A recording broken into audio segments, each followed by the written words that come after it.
고령화 시대 부모 부양.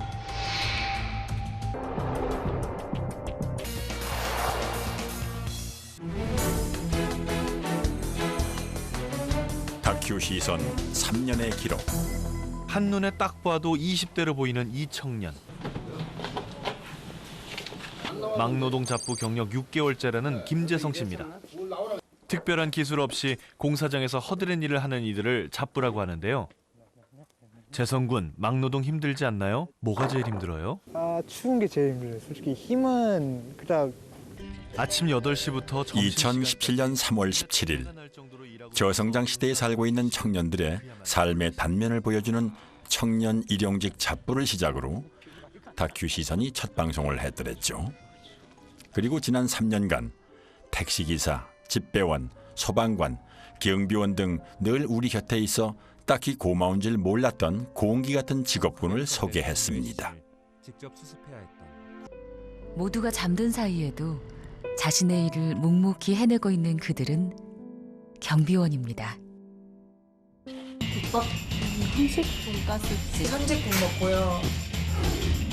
다양한 취향만큼이나 자영업 천국이라는 우리나라 소상공인들의 애환을 들춰보기도 했고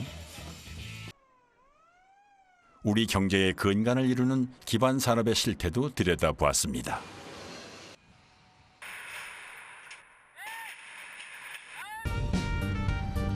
또 농어촌에 사는 사람들의 희로애락을 통해 생각의 여백을 채우고 쉼을 제공하기도 했고 마사지하는 거.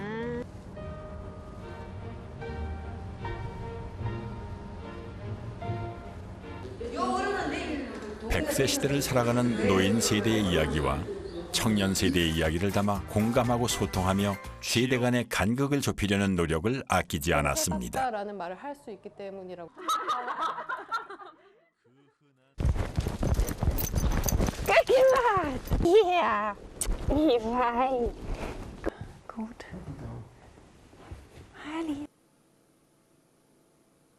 그리고 2020년을 사는 우리에게 주어진 반려동물과의 공존, 생태계 파괴로 인한 환경 문제까지도 과감하게 접근하면서 오늘까지 달려왔습니다. KM53은 온몸으로 자신의 의지를 표명했고 파란만장 KM53은 50년 만에 돌아온 수도산곰이 되었습니다.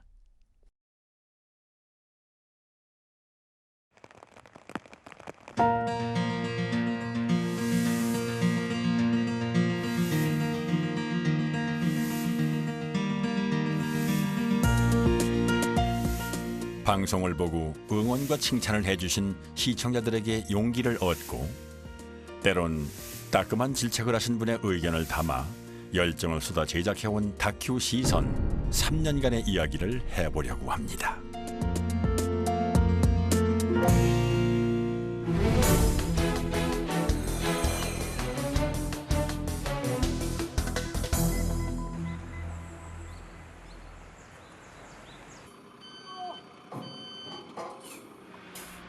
연일 기승인 한파에도 이른 아침부터 할 일이 많습니다.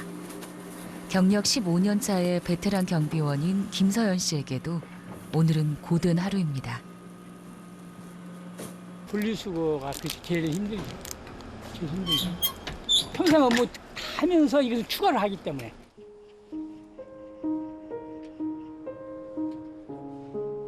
분리수거가 있는 날이면 대부분의 시간을 바깥에서 보내야 하기 때문에 어느새 몸은 꽁꽁 얼어붙습니다. 이것도 뭐 건강 안 하면 못해요. 건강히 하고 30대는 자기 실력이 최고고 40대 되면 돈만 놈이 최고고 50대 되면은 아들 잘 되는 놈이 최고고 60대 이상은 건강한 놈이 최고돼. 그게 세상이 그런데. 아직까지 크게 아파본 적 없는 것도 열심히 일한 덕분이라고 믿는 김서연 경비원. 김치에 밥이 전부지만 고된 일 뒤에 먹는 밥맛은 산의 진미가 부럽지 않습니다. 이거 하면 배고파. 집에 있으면 안 고픈데 여기 먹으면 배고파. 그러니까 이거 하면 더 건강해. 이게 행복인데 사람들은 몰라. 건강해서 일한다는 거 이게 행복인데 말이야. 도시에 사는 노년층들에게 경비직은 중요한 일자리입니다. 2018년 2월에 방송된 내용이죠. 당시 최저임금 인상, 비정규직 갑질 피해의 중심에 아파트 경비원이 있었습니다. 젊은이들도 견디기 힘든 24시간 교대 근무를 하고 있죠. 최근 94명의 경비원 전원 해고를 예고한 강남의 한 아파트입니다. 어떤 상황인지 알아보기 위해 찾아가 봤습니다. 이 사람들이 사측에서 10월 26일 날 입주자 대표회에서 용역을 결정했다고 그랬는데 그 뒤로부터도 12월 중순, 12월 초순 이거 될 때까지 노사 간의 협의라는 게 한 번도 없었어요. 경영상의 이유라면 해고 회피 노력을 해야 되는데 해고 회피 노력이라는 것이 전혀 없었다는 것이고 우리가 1년 전에 제기한 그 휴게 시간 진정권 그거에 대한 보복 조치 일종의 그런 연장선상에서 이루어졌다 이렇게 보는 거죠. 수도 시설이 제대로 주민과 갖춰져 경비원들이 있지 않아 겪고 있는 갈등의 배경에는 손을 씻기 아파트 위해 경비원을 보는 우리의 시선이었습니다. 생각의 전환을 통해 다른 시선으로 경비원을 바라볼 때 해결의 실마리가 있었습니다. 바로 경비원들과 청소 미화원들이 쉬는 휴게 공간이라는데요. 최저임금 인상의 여파로 해고의 칼바람이 부는 중에도 이 아파트 주민들은 상생의 길을 선택했습니다. 1월 정기회의를 시작하겠습니다. 최저임금을 적용하는데 약간 금액적으로 한 30만 원 정도 인상이 돼야 되는데 부담이 많잖아요. 그래서 저희가 휴게 시간을 3시간에서 30분을 늘렸어요. 30분을 늘렸다는 거는 30분 동안 그 월급이 줄어드는 거예요. 그게 따지면 한 7, 8만 원 되거든요. 근데 그거를 이제 경비원분들이 양보를 해주셨고. 주민들은 경비원들과의 적극적인 소통을 통해 해고 없이 합의를 이끌어냈습니다. 이런 분위기가 가능한 것은 바로 주민과 경비원들 간의 관계가 갑을이 아닌 동등한 관계이기 때문입니다. 계약서에도 역시 갑을이 아닌 동행이란 말로 바꿔 표기했습니다.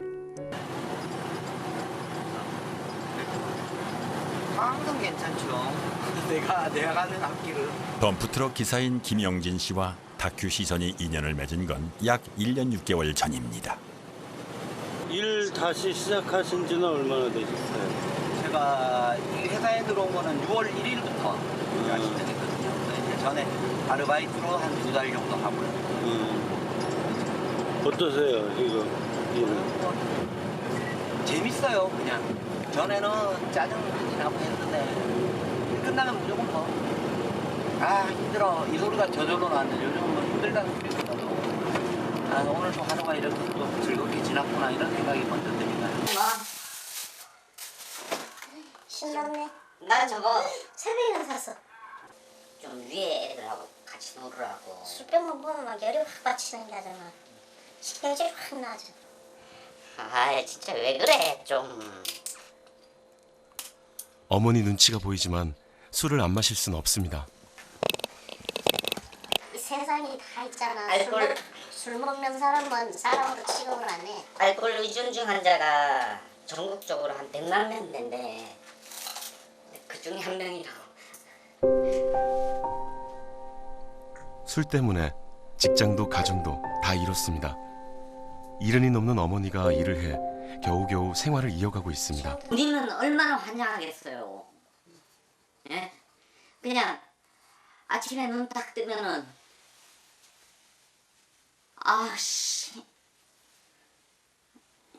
슈퍼 문 열었을까? 그 생각부터 드니까. 김영진 씨는 기초생활 수급자 이제 기억나시죠? 김영진 씨는 알코올 의존의 그림자에 출연했던 사례자인데요. 술 때문에 가정도 직장도 다 잃었지만 술을 끊지 못하고 매일매일 술로 살아가고 있었죠. 아들이 천하만을 먹고 놀면서 술병이나 수두르려면 그런 돈이 어디서 나오는데. 알코올 의존증 환자 김영진 씨를 다시 만난 곳은 경기도에 있는 알코올 치료 전문 병원입니다. 자신의 술 때문에 어머니와 딸이 지쳐가는 모습을 보고 다시 병원 치료를 결심했습니다. 내가 왜 이렇게 다른 사람들을 하는 식으로 못 사나 그런 생각도 들고 왜 이렇게 살아야 되나 싶기도 하고 애들이 상처 많이 받을까봐 불쌍해 그게. 네. 아까 막 울었어요. 이제 막 울잖아요. 네. 딸하고 전화 통화하다가 엄청 울었어요. 술을 마시지 않았다면 이렇게 병원에 오기가 쉽지 않았을 것입니다. 김영진 씨의 첫 번째 치료는 몸에 있는 알코올을 빼내는 해독과 금단 증상을 극복하는 것입니다. 힘드셨어요? 조금 며칠 동안. 며칠 동안? 죽을 심정이었어요. 아이고.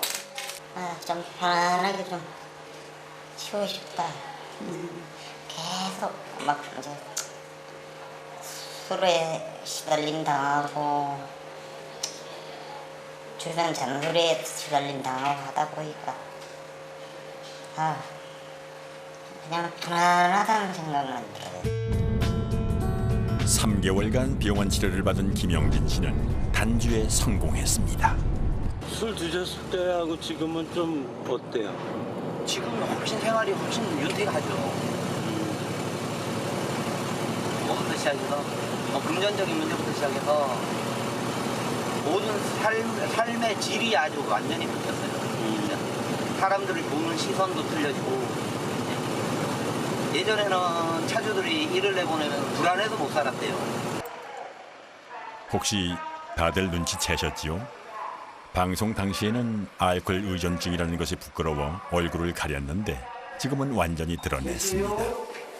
알코올 의존증은 재발이 많아 당장 내일 어떻게 될지 모르지만 현재까지는 단주자로 한치 부끄러움이 없다는데요. 참 상상도 못했는데 너무 많이 변해가지고 애들이 좋지 뭐.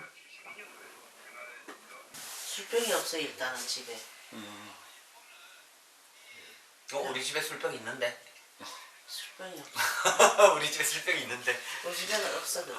아이고 막 며칠 만에 한 번씩 한 박스씩 해가지고는 자부 가져가라 그러고 이랬는데 내가 가져가려면 창피해서 나 가져가기 싫어서 안 가져가고 그랬는데 일단은 술병이 없어져 버렸어요. 다들 알코올 의존증을 개인의 문제라고 할 때 다큐 시선은 치료가 가능한 질환으로 접근했습니다. 그리고 김영진 씨에게 치료를 적극 권유했습니다. 완전히 진짜 하늘이 주신 기회였죠. 이거는 어느 누가 봐도 어떻게 그 많은 사람들 중에 제가 그 알코올 중독자가 전국에 뭐 300만 명인가 그렇대요. 잠정적인 숫자까지 합치면 잠정적인 알코올 중독자까지 합치면 1000만 명이래요. 우리나라 인구 성인 인구 중에 반 이상이래요. 그런데 그 중에서 어떻게 내가 됐고 병원도 거기서 거기겠지 그런 생각했는데 가서 처음 딱 병원 입원실 딱 들어가는 순간에 제가 일주일 있다가 전화를 하게 해주는데 이제 입원하고 일주일 후에 엄마한테 첫 전화해서 첫 마디가 그거였어요. 여기는 병원 아니야, 대학교야. 한 가정의 아빠로 또 아들로 떳떳해진 김영진 씨가 행복하게 살아가는 그날까지 다큐 시선 제작진 모두가 응원하겠습니다. 어머니 나도 좀 주세요. 언니 나도 좀 주세요.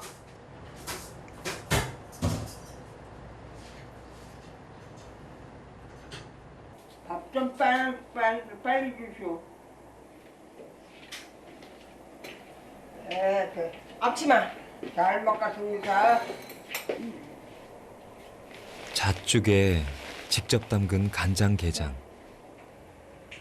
기억은 흐릿해져도 엄마 입맛만은 그대로입니다. 맛있어? 엄마가 7년을 버틴 건 딸의 음식 덕분인지도 모릅니다. 그리고 이제 제일 가슴이 아플 때가 내가 그렇게 야단을 쳤는데도 내가 이렇게 먹을 걸 드리면 그걸 드시는 거예요. 정상적인 사람 같으면 그걸 갖다 줬을 때 그걸 던져버리지 그걸 드시겠어요. 근데 그 드실 적에 진짜 마음이 찢어져. 그게 제일 불쌍해. 차라리 안 먹는다고 던져버렸으면 내가 이런 미안한 마음이 안 들지. 근데 그걸 드시는 거예요. 그래서 또 내가 마음이 어떻겠어. 2017년 8월에 방송한 치매와 함께하는 사람들 편입니다. 치매 엄마를 돌보는 딸의 모습이 우리의 자화상이 될 수도 있다는 점에서 큰 호응을 받았습니다. 하지만 치매 인구 100만 명 시대를 앞두고 치매 환자를 돌보는 것이 오롯이 개별 가정의 몫일까? 라는 질문을 던졌습니다. 오늘은 그래도 얌전히 이렇게 정도. 아이고 그런 소리 말이오. 일로 얼른 와. 안 보러 가요. 네.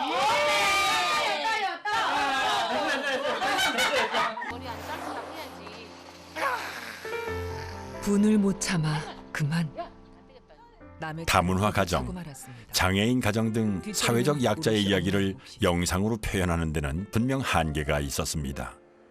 그럼에도 불구하고 그들의 이야기를 들으려 했던 이유는 그들과 함께 동행할 때 우리 사회가 성숙해질 수 있다는 확신이 있었기 때문입니다.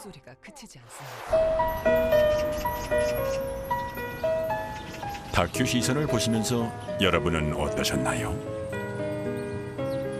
감성을 자극하는 장치를 쓰지 않고 객관적인 사실을 있는 그대로 담담하게 풀어냈기에 오히려 더 강한 울림이 있어 애청자가 되었다는 기업인이 있습니다. 보편적인 상식을 갖춘다는 것은 사회에서 일어나는 우리가 주변에서 겪을 수 있는 일들에 대해서 그 일들이 어떤 일이고 왜 일어나는지에 대한 보편적인 이해가 있어야 그것이 상식을 이룬다고 생각을 합니다. 그래서 다큐 시선이 다루는 주제들을 보면 우리가 알고 가야 되는 현실을 많이 다루고 있기 때문에 그런 면에서 교육적인 가치가 상당히 있다고 저는 생각을 합니다. 다큐 시선 같이 우리 사회에 있는 이야기를 좀 더 쉬운 방식으로 풀어내서 우리 모두가 좀 따뜻한 시선을 가질 수 있게 해주는, 또 그 과정에서 우리가 보편적인 상식의 두께를 좀 두텁게 할 수 있는 그런 방송들이 좀 많아졌으면 좋겠습니다.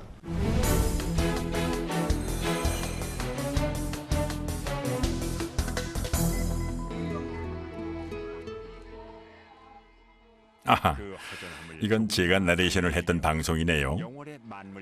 이미 고령 사회가 되어버린 농어촌 어르신들의 영원한 친구인 만물트럭 사장님 이야기인데요. 150편 중 가장 시청률이 높았던 프로그램이라고 합니다. 덤으로 사랑도 하나 가득 실었습니다. 음악 소리에 홀리듯 모여드는 사람들. 어쩌면은 영월 산골의 어르신들은 트럭에서 물건을 사는 게 아니라 사람 사는 채취를 사는 건지도 모르겠습니다.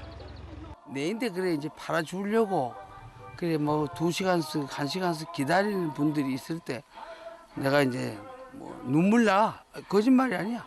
고맙고.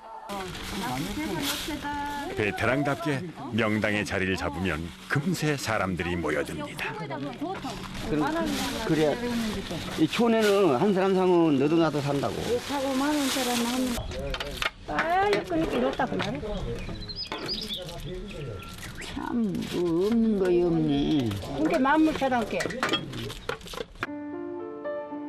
시청률 랭킹 2위는 빈곤 비즈니스 쪽방촌의 비밀 편입니다. 전혀 다른 세상이 존재합니다. 약 1200여 개의 쪽방들이 밀집해 있는 서울에서도 가장 큰 규모인 동자동 쪽방촌입니다. 대부분이 다세대 주택을 칸칸이 쪼개어 한평 남짓의 작은 방을 만든 건물들입니다. 이상준 할아버지는 이곳에서 무려 50년을 지내왔습니다. 할아버지는 매일 인스턴트 죽으로 끼니를 때우고 있습니다. 월세가 좀 더 저렴한 정수 씨의 방은 발을 뻗기조차 힘들 정도로 좁습니다. 잘 때는 그럼 발 어떻게 하고 주무세요? 이렇게. 이리 앉아. 그래 다리를 보통 피구적으로 자잖아요, 사람들이. 한 달에 25만 원의 월세를 내고 있지만 그는 이곳에서 맘 편히 잠을 자거나 쉬어본 적이 없습니다.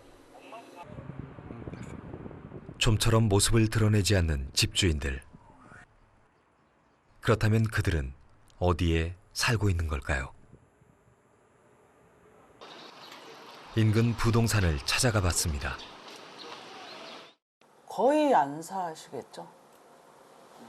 예, 그 임차 이제 보통 쪽방은 건물주한테 임차해서 그 임차인이 관리인, 이제 여기서 부르기는 관리인이라고 하죠. 실은 임차해서 그분들이 살고 실제 건물 소유주나 분들은 거의 안 산다고 보면 돼요.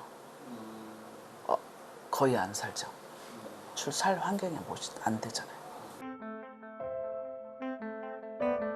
실제로 쪽방촌에 거주하고 있는 건물주는 평균 30% 내외로 대부분 타지에서 살고 있는 부재 지주들입니다. 건물 관리를 소홀히 하거나 방치하는 이유이기도 합니다. 그러면 그 월세 수익이 뭐 천차만별이겠어요. 월세 수익 같은 경우는. 수익이 많기 때문에 방 하나에 뭐 20만 원, 뭐 이제 개인이 하는 거는 20만 원, 25만 원, 30만 원이라고 하면 10개면 300인데 그러면 땅이 15평인데 한 300 수익이 되는데 팔겠어요? 돈도 그냥 현금으로. 현금으로 그러니까. 그런 게 짭짤하죠. 현금 거래니까. 추적이 안 되잖아요. 사용하는 화장실은 최소한의 주거권조차 보장되지 않는 쪽방을 세놓은 건물주들은 빈곤층의 주머니까지 탈탈 털어가는 현실을 보여주어 많은 이들이 분노했습니다. 아무리 낡고 지저분한 쪽방이라도 할아버진 이 공간이 소중합니다. 대구의 한 쪽방촌입니다. 과거엔 하숙집들이 많았던 곳이죠. 최삼돌 씨는 넓은 마당이 있는 이 집에서 8년째 살고 있습니다. IMF 시절 어렵게 배운 각설이 타령으로 지금까지 밥벌이를 하며 지냅니다. 저희 아들이지. 집을 팔렸을거네. 계약금 받았을거네. 이거 좀 배워줘야 된다 하면 서러워가지고 그래가지고 잠이 안 와요. 나는 더 사고 싶은데 일단은 이건 내 집이 아니잖아요. 나는 권리가 없어요. 다행히 이번엔 2층에 빈 방이 있었습니다. 한 평 내외의 작은 방입니다. 아이고, 이게 있을만 하겠어요. 있으면 하지. 잠은 죽은 자가겠네. 성인 남성 한 명이 겨우 누울 수 있는 비좁은 방. 딱 맞네. 인숙 형태로 쪽방들이 밀집돼 있는 방송 당시 방을 구하려던 최삼돌 씨. 마음에 드는 방을 구했는지 궁금하시죠? 불을 켜는. 이번에 사탁한다. 지난 1월 말 대구의 서문시장에서 각설이 최삼돌 씨를 다시 만났습니다.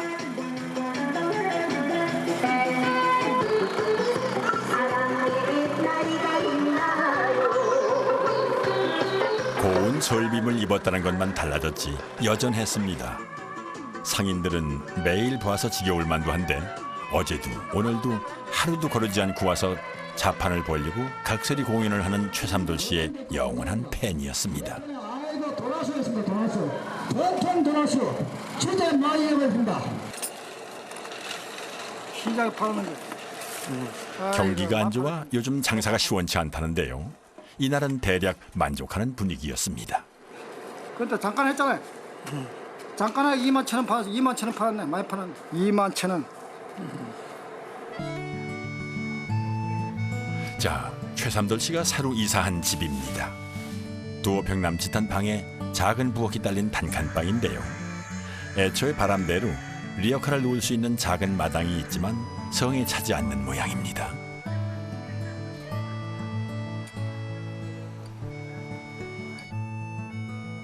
예전에 살던 집은 좀 어땠었나요?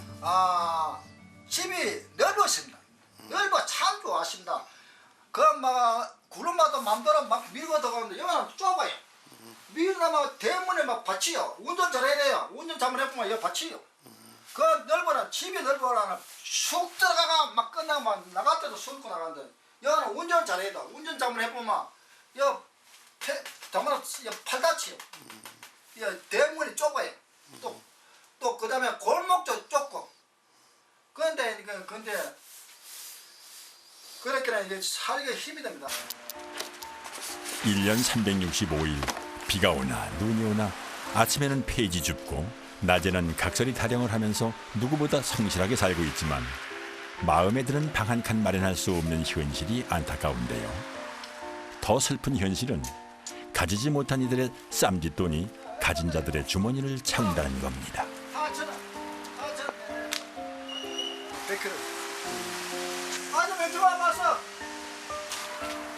4,000 되겠나 안 되겠나. 요거 찍겠나. 요거는 몰랐고. 다큐 시선의 모든 콘텐츠는 유튜브를 통해 다시 보기가 가능한데요.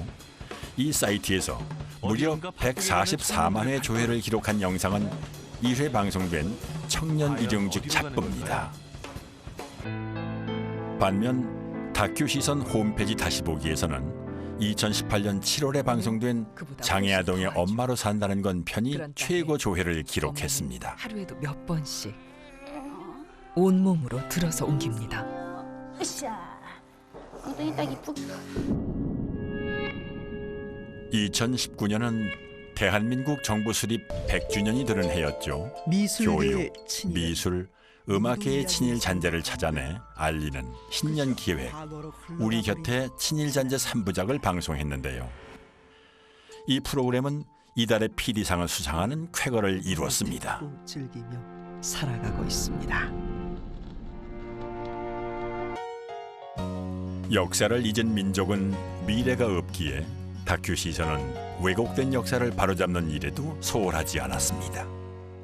친일 문제를 해결하여서 비로소 한국 또 나아가서 남북 간의 진정한 전체성을 회복할 수가 있기 때문에 그러한 목적성을 갖고 또 친일이라는 것이 상당히 무서운 내용이 있다라는 것을 알릴 수 있는 그런 언론 그리고 반성 이런 것이 필요하다 그렇게 생각합니다.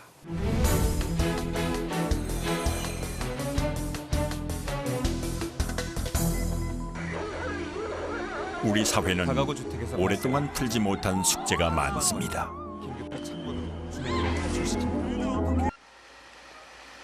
첫 출동에서 마주하게 된 끔찍한 경험들, 그리고 누군가를 반드시 살려야 한다는 무거운 책임감과 긴장감,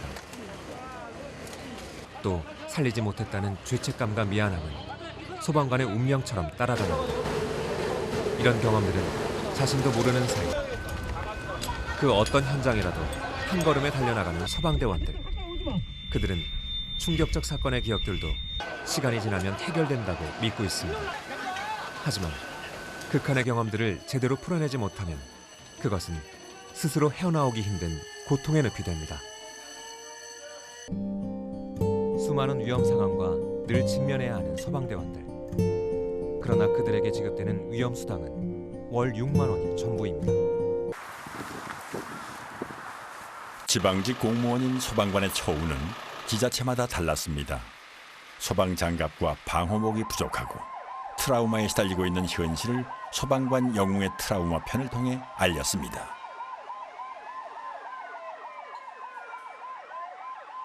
소방관의 국가직 전원 등을 포함한 비쟁점 법안 90여 개가 처리될 전망입니다. 소방공무원 국가직 전환과 함께 박수치고 환영할 일은 소방공무원 트라우마 센터가 설립될 예정이라고 하죠. 시마다, 도마다 소방관에 대한 처우가 다 달라요. 근데 이제 그래서 어떤 데는 뭐 진짜 뭐 아시는 것처럼 장갑이 없는 데도 있고 뭐 되게 좋은 데도 있고 반면에 있는데 이제 국가직이 되면 전국에 있는 소방관들이 다 똑같은 예산으로 똑같은 장비를 다 똑같이 받을 수 있으니까 이제 그게 좋은 것 같고요. 그동안에 어려웠었는데 이번에 그 국가직이 되면 4월 1일자로 전환이 되면서 저뿐만 아니라 우리 소방공무원 5만 명 소방공무원들이 그 합심해서 국가직이 됐지만은 그 앞으로는 눈높이에 맞게 더 일을 열심히 해서 국민에게 보답하는 그 소방관으로 거듭나야 되겠습니다. 골문 상처는 피고름을 짜내고 치료를 해야만 새살이 돋듯이 수십 년간 우리를 불편하게 했던 고질적인 문제들은 드러내놓고 수술을 해야만 한 발 더 나갈 수 있다는 것이 다큐 시선의 작은 외침인데요. 다시 거리로 나왔습니다. 대표적인 것이 KTX 여승무원 복직 투쟁입니다. 이 문제는 2006년에 시작돼 10수년이 지나도록 해결되지 않고 있었는데요. 워낙 긴 시간이 흐른 탓에 지쳐가거나 국민들의 기억에서 지워져 가고 있었습니다. 독이 될 줄은 꿈에도 몰랐다고 합니다. 그때 다큐 시선은 광화문 1번가를 통해 해고된 여승무원들이 복직 투쟁 과정에서 겪고 있는 어려움을 소개했습니다. KTX는 정차하지 않지만 새마을호와 무궁화호가 정차하는 평택역입니다. 승차권을 판매하고 있는 이들은 2006년 해고된 전직 KTX 여승무원들입니다. 35분 출발이어서 바로 내려가 주세요. 저는 이번에 마지막에 3차로 마지막으로 입사를 하게 됐죠. 저희가 마지막 입사자고 제가 3차를 마지막으로 대표를 해서 저도 같이 여기 평택역으로 발령받았습니다. 들어온 지, 이 역에 발령받은 지는 지금 딱 오늘이 일주일 넘어간 거예요. 7일째 됐습니다. 네, 저는 안전이 초짜이자 신입이죠. 지난 2월 1일 해고된 여승무원 중 복직 희망자 전원이 업무에 복귀했습니다. 13년의 길고 긴 투쟁이 막을 내렸습니다. KTX 여승무원의 투쟁사는 새로운 노사관계의 역사를 만들어냈습니다. 복귀까지 약 13년 정도 걸렸죠. 그때 제가 투쟁 현장에서 나오고 그 다음에 출산을 했는데 다음에 출산한 그 아이가 올해 중학교에 입학을 하거든요.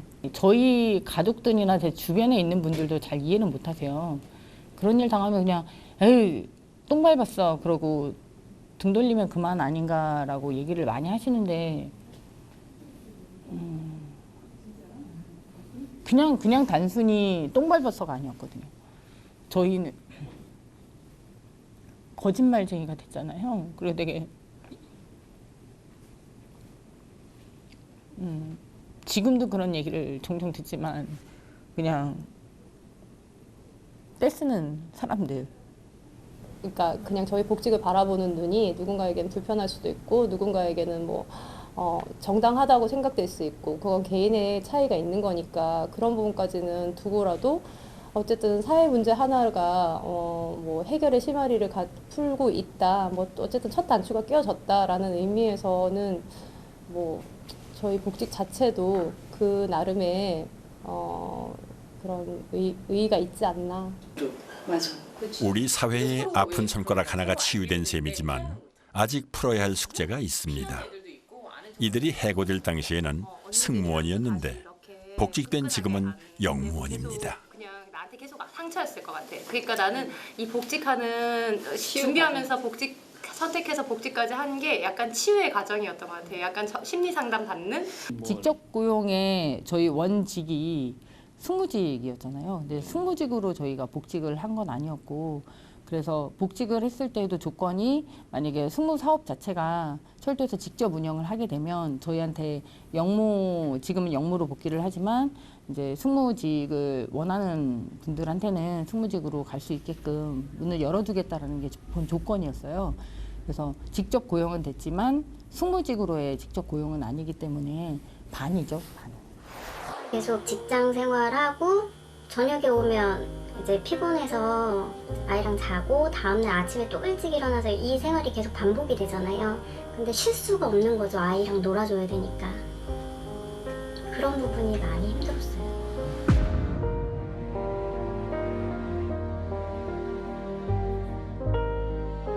금전적으로 많이 힘들거든요. 사실 제가 혼자 이제 벌이를 하다 보니까 세금을 제외하고는 이제 세금 제외하면 130만 원대 이렇게 수령을 했어요. 7년 동안 제가 모은 돈이 지금 딱 이 돈이거든요. 15만 원이에요. 이게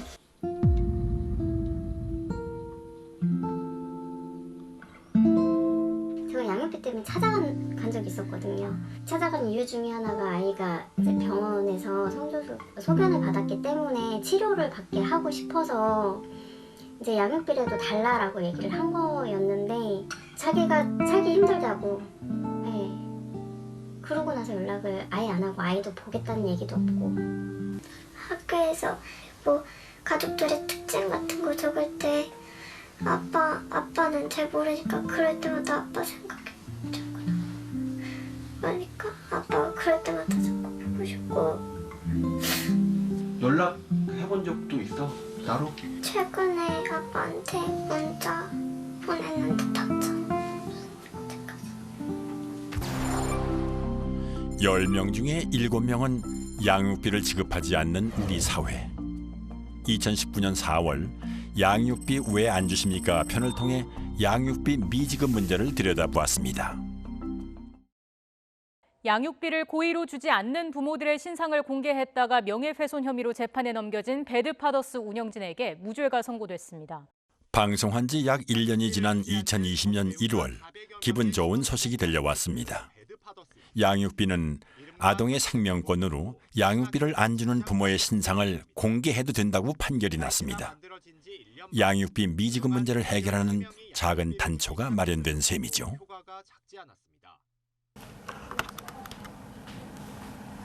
가정폭력을 견디다 못해 이혼하고 두 아이를 홀로 키우고 있는 우리 씨.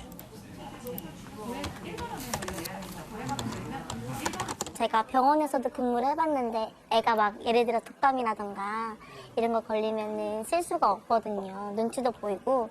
근데 이거는 제 일만 돈 맡아서 할 수 있으니까 그게 좋은 것 같더라고요. 그래서 애들 키우기에는 설계사가 나쁘진 않는 것 같아서 수입은 적더라도 애들 키우면서 할 수 있는 일이니까 네, 만족하고 있습니다. 7살, 4살. 어린 두 아이 양육이 우선이라 직장이나 일을 선택할 수 있는 폭이 좁습니다. 그러다 보니 늘상 따라오는 문제가 생활고인데요. 경제적인 뒷받침이 되지 않아 엄마는 엄마대로 아이는 아이대로 상처를 받고 있습니다. 전 남편에게서 양육비라도 받으면 숨통을 틀 수 있을 것 같아 양육비 지급을 요구하고 소송까지 하고 있지만 아직 받질 못하고 있다는데요.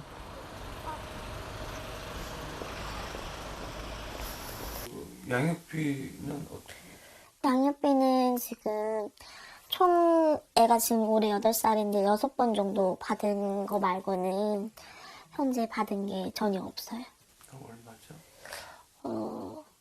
처음에만 30만 원 주더니 그 다음부터는 시어머니가 한 5번 정도 내주고는 5번? 네, 5번 내주고 말더라고요.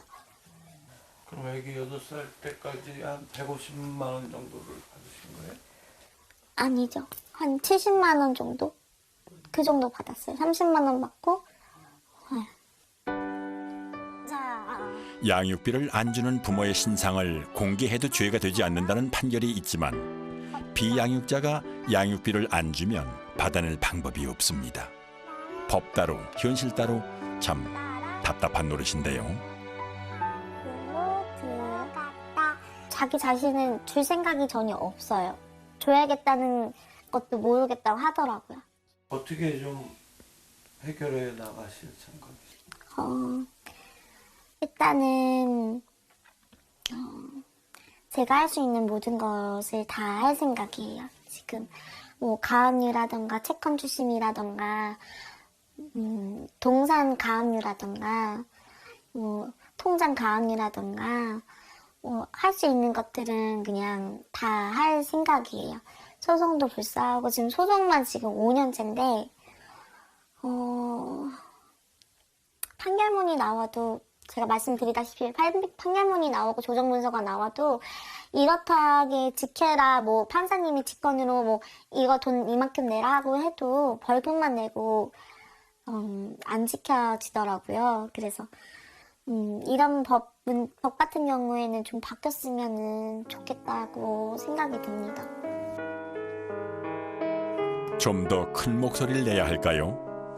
양육비 미지급 문제를 정부나 주요 기관, 지자체가 나서 시스템을 마련해줬으면 하는 바람을 다큐 시선이 외쳐보았지만 아직은 해결의 실마리가 보이질 않습니다.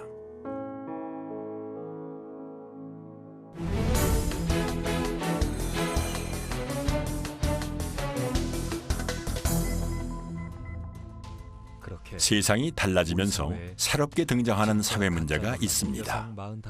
찬반 양론이 팽팽한 난민 문제, 공익 제보자의 보호, 우리 아이들을 지켜내는 교통안전법 등이 그런 것이죠. 다큐 시선은 이런 문제들을 해결할 수 있는 능력도 재간도 없습니다. 그렇지만 가랑비에 옷 젖는다고 하죠. 우리가 할 수 있는 일은 가랑비가 드는 것입니다. 광주에서 이곳으로 무려 4시간이나 걸려 무대에 선 그. 저는 정말 외로웠습니다. 힘들었습니다. 더 이상 숨기고 싶지 않습니다. 혜인이 하준이보다 1년 먼저 세상을 떠났습니다. 놀랍게도 혜인이는 하준이와 같은 사고를 당했습니다. 통과 좀 해주십시오. 네. 혜인이 부모님 모두 초조한 마음으로 결과를 기다립니다.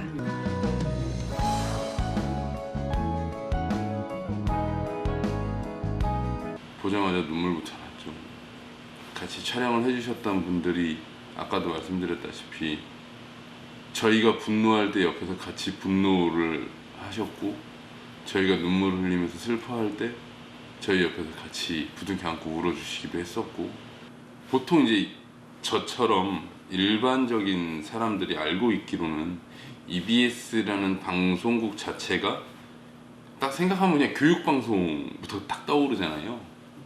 근데 이게 굉장히 좋은 다큐 팀도 있고 하다 보니까 이런 것들이 좀 더 많은 사람들이 알았으면 좋겠고, 여기에서는 뭔가 늘 남들이 다뤄주는 비슷한 이런 것들이 아니라 조금 더 뭔가 좀 다르게 하실 수 있지 않을까.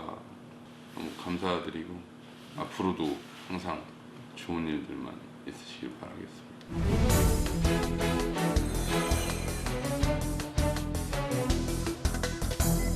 나갔다. 대화도 가능하죠. 안녕하세요. 저는 안내로봇 QI입니다. 지금은 EBS 다큐 시선 방송을 촬영하고 있어요. 만나서 반가워요.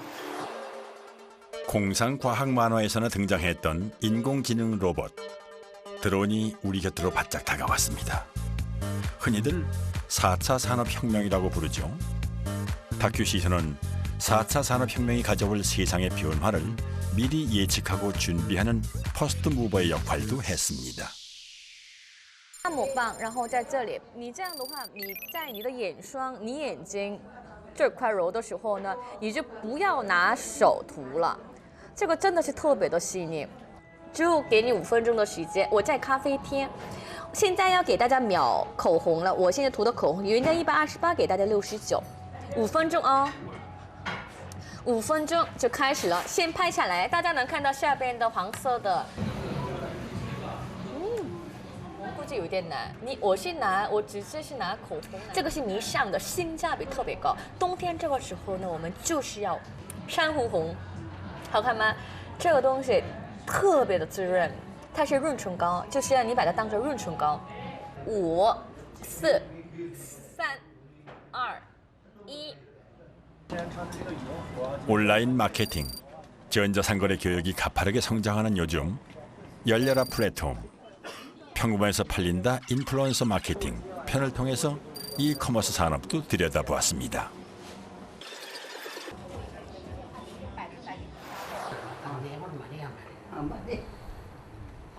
야, 장유정 노래 어머나 틀어도. 장윤정의 어머나 시작합니다.